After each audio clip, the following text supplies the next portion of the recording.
Hello and welcome. You're watching our special show, Coronavirus Facts versus Myths. Our big focus on the show today, scientists around the world and in India are concerned about Delta Plus. This is an emerging form of the Delta variant of the novel coronavirus, formerly known as AY.1 or B1617.2.1. It's a variant of Delta which was first identified in India and has additional mutations which were previously identified in the Beta variant, first found in South Africa, and the Gamma variant first detected in Brazil. So it has mutations from those two variants as well. The Delta Plus is currently a variant of interest and it hasn't been classified as a variant of concern by the Union Health Ministry yet, which means we don't know how, whether it's more infectious or not, or how dangerous it could be. To talk more about this, we're joined by Dr. Subhash Salunke, Chief Technical Advisor to the Maharashtra government on COVID, and Dr. Ravindra Mehta, Chief of Pulmonology and Critical Care, Apollo Hospitals, Bengaluru. Thank you so much, doctors, for joining us on the show. Dr. Salunke, first to you. It's very concerning for Maharashtra, especially as cases of Delta Plus have been found in 4 districts in the state. And what's also been said is that these are the districts where there are high rates of infections. I think the finding Delta A, whatever the newer versions in a given state like Maharashtra is not very unusual. We were expecting, and that's exactly happening. As a matter of fact, Delta mutant that we have seen in Maharashtra in the month of February, that time I was predicting that it is going to be getting spread throughout the state and eventually in the country, and that exactly happened. So this kind of a mutant occurring in a state of Maharashtra is expected one, and it is likely to also get transmitted to other states. But the positive point about this is it is still in a very limited number, limited district. However, we can always say that even if the enemy is very, very weak, apparently looking, we shouldn't ignore the strength of that enemy. And accordingly, we have to take into consideration that this virus variant, even though right now it is not of any significance, that is what being felt in Delhi. But personally, I feel that it is to be treated very significantly, and that it is going to be eventually a mutant of concern. And accordingly, we have to plan now. So that is the point. Right, absolutely. And Dr. Mehta, this was the mistake we made between the first wave of COVID and the second wave, because I remember when it was first announced that, a different variant has been found. At the same time, we were told it's nothing to really worry about. The numbers are very, very low. But this time, we are being a bit more alert. We are tracking these variants more closely. Yeah, so the point is that we've been fairly behind this variant story. And it's not as if the rest of the world also. If you look at the background of this variant detection, UK was the most proactive. They put in the most logical program to try and look at these variants carefully, and the US actually followed them in trying to figure out what's going on. Now, we started in December at the end of the first wave, and then we discovered these variants, and now we're actually trying to ramp up our capability to detect them. The bottom line is, it is reflecting a science we are way behind. The virus mutates, it causes a phenomena which is like a wave, and then we're looking at these variants and trying to figure out what happened. The signal is very clear. The virus is going to mutate. The more COVID we have, the more infectivity we will get, and we have to have strategies and detection ahead of the virus so that we can beat this virus at its game. Right, Dr. Salunke, do you think we've learned those lessons from the second wave, that is when we initially did not take the new variant more seriously? This time around, do you think we're being more alert about it, we're doing more genomic sequencing and checking? What we see on the media, I don't think our people are learning any lessons anywhere. The way, whether it is metros like Delhi or Mumbai, the way people are misbehaving with themselves, not bothering about the basic principles of COVID control, that is COVID appropriate behavior, that is one part. And second part is that the pace with which we have to vaccinate, even though right now, right from today itself, the pace is going to pick up because of Honorable Prime Minister's promise to the country. I think on both fronts, we are not really learning, we are not showing or demonstrating that we have learned the lesson from what we have suffered both in the first and second wave. That's my personal view. And I think people will have to take into consideration it's not government, it's not administration that needs to take care of themselves. It is they themselves will have to take care of themselves and then look at the supportive mechanisms from government and administration. Right, Dr. Mehta, what is your view of this talk of the third wave because of this new mutations, Delta plus? Do you feel that a third wave is inevitable? And also, if you could explain what these mutations signify to our viewers. So, Gargi, what we have to really understand over here is that the science is finally catching up with the events we see. Let us look at things very bluntly from even a lay perspective. There is a drastic difference in the two waves. The first wave came at a certain speed. We had different issues of understanding medications infrastructure, and it lasted a few months in most cities, especially the urban cities. The second wave came like a hurricane. Actually like a hurricane. Today it was not there, and day after the beds were full, and 5 days later we were completely reeling. So there is something fundamentally different about this wave. It came fast, entire families got infected. In the first wave the hit rate used to be 50-60%. Here it was 80-90%. So there is no doubt that there is a clinical manifestation of a highly infective strain. Now that is going to translate into names you give, Delta 1617.2, Delta plus and so on, but it's there. To echo my colleague's point, we got to understand we are way behind.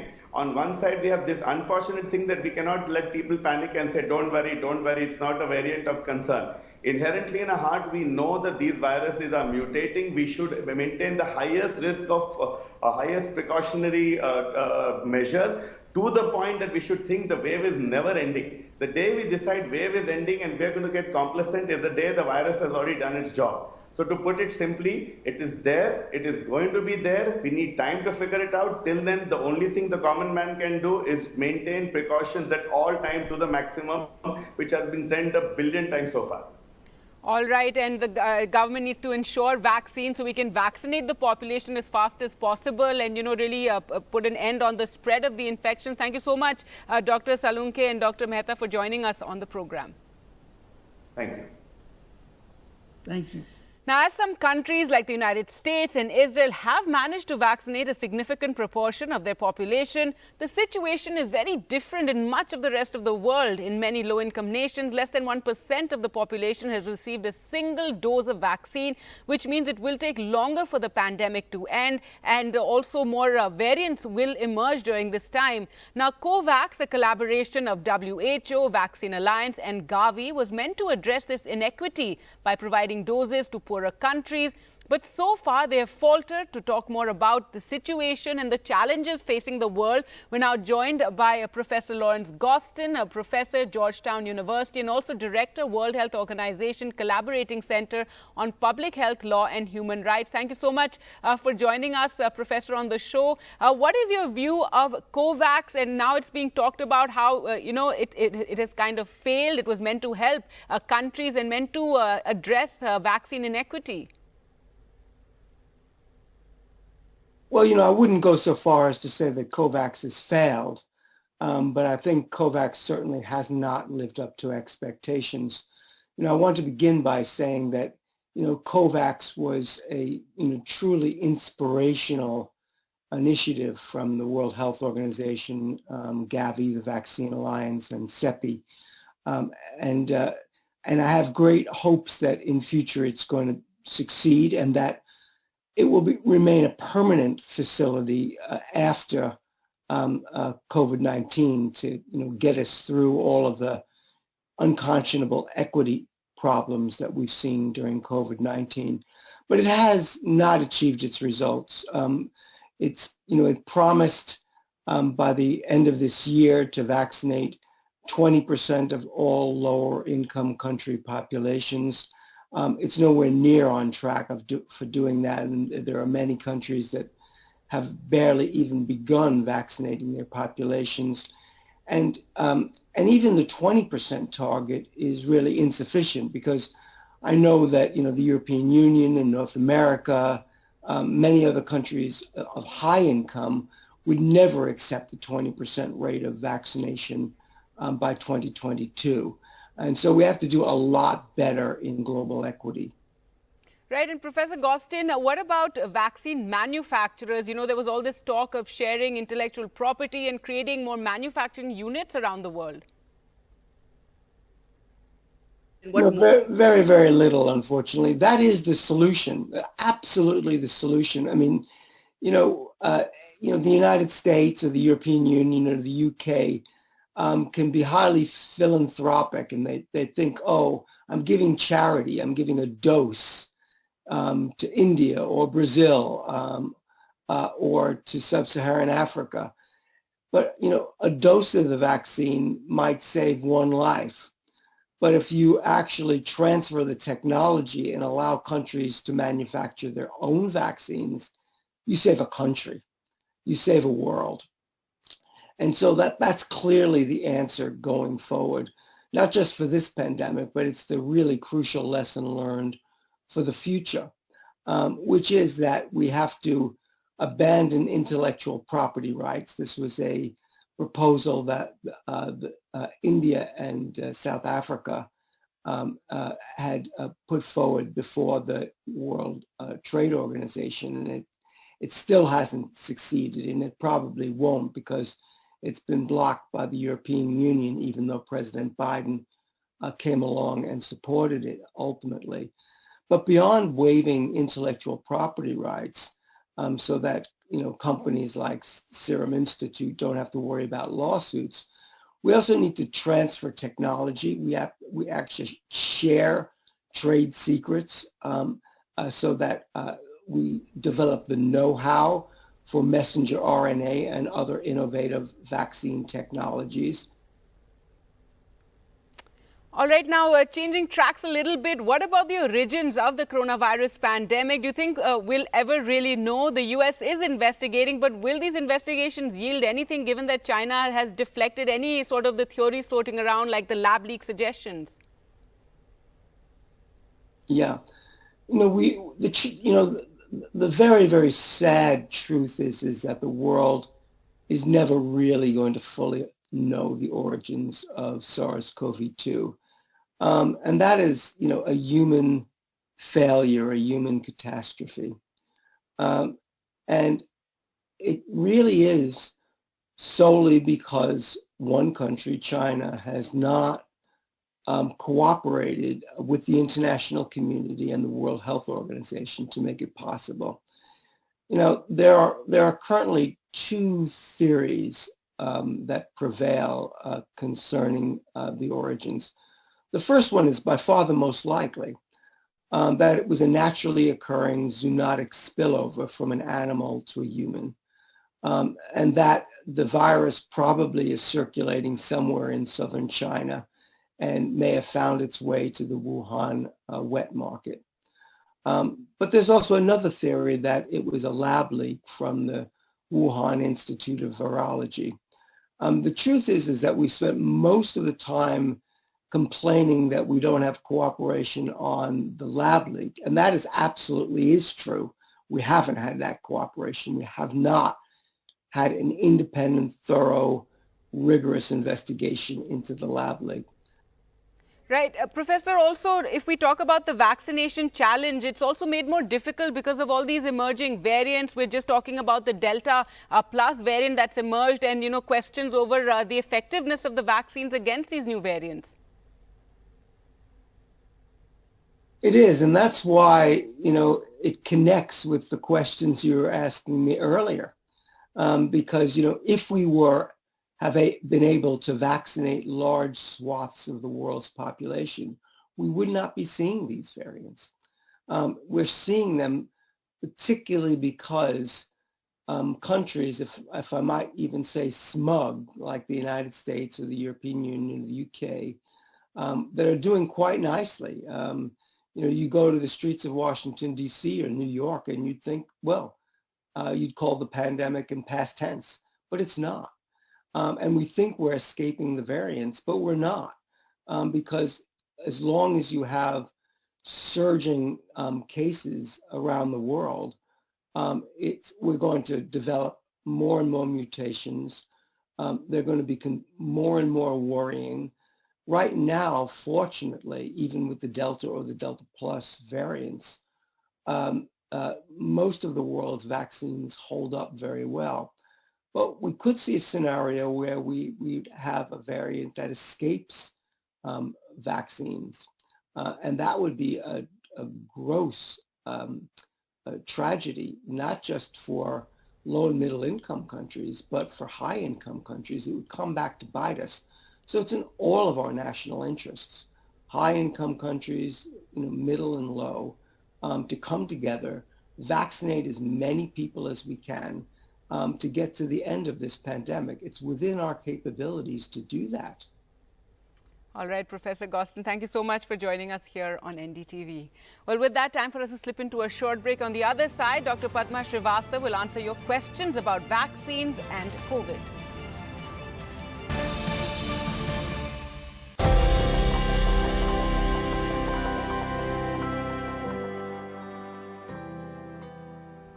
Now for our special campaign, Vaccinate India, in partnership with Google, where we take a look at frequently asked questions about COVID and the vaccine, questions that you often Google. Well, to answer any of your queries, we're joined by Dr. Padma Srivastava, Chief Neurosciences Center, AIIMS. Thank you so much, Doctor, for joining us. Now, one of the most common questions that people ask is about the safety of vaccines. They often Google, are COVID vaccines safe? Absolutely safe. Because of the sheer number of vaccinations which have happened across the universe, I must say, millions, and the number of side effects have been very few. They've been there, and because of the rigorous surveillance of what happens to people once they're vaccinated, each and every side effect is being documented. And that's how we are getting the real percentage of side effects, the severe, the adverse, the very mild ones. So we have predominantly mild ones, which are true for any vaccination that you may take so far and which you've been taking. And the severe ones are very, very few. Therefore, it is safe.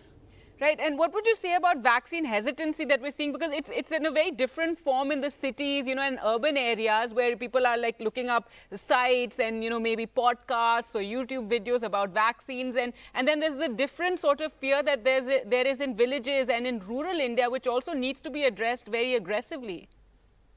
True, Gagi. You really hit the nail on the head. There is a lot of hesitancy that we see across your media, that you've been showing the visuals of some people trying to jump into, water bodies and hiding when they come to vaccinate. And then there is this sometimes violence against people who are trying to come and help them. So therefore, I guess, again, awareness and in a language that they can understand. You see, the medium of spreading this awareness can't be equated all across all strata as one glove fit all approach. And I think we need to take people who will influence. So the local bodies and local heads, including the religious heads, to whom they will listen, and the interiors of society wherein they can actually touch them. We need to involve them, I guess, to be able to spread this awareness. And if we take them into confidence, they can spread this awareness, Gagi, and I'm sure this hurdle will be. And it is absolutely paramount importance that we do it ASAP. Absolutely. And another frequently asked question online is about the COVID vaccines, are about the side effects. What are the side effects of the vaccines?